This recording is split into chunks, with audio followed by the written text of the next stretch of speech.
The situation in Sudan, as we all saw and know, it's an horrific situation where there is no protection for civilian, no protection for humanitarian workers. Even for us, it's very difficult to get information from Al-Fasher in particular. Even communication with our teams, it's not easy. But what we know is that there are people walking sometimes even for days to arrive in Tawila camp.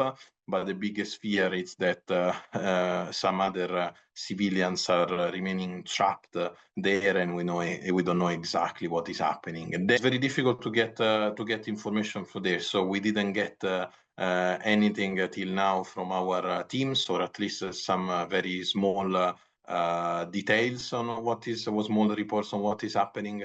Then, of course, we are really disturbed by some of the footages that are going around. And they are showing something that should never happen. We need to remember that civilians must be protected and respected in every situation, whether they decided to stay or whether they leave.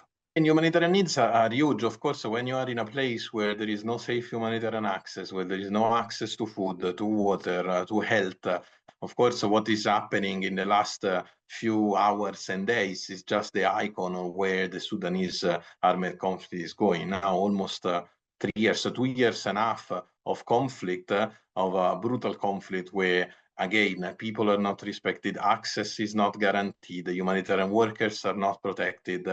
I mean, it's clear that now everyone in the world, for good reasons, is speaking about what is happening in Al-Fasher. But then we have to say that in the last 2 years and a half in Sudan, we have been seeing horrific things. The call, first and foremost, not forget Sudan.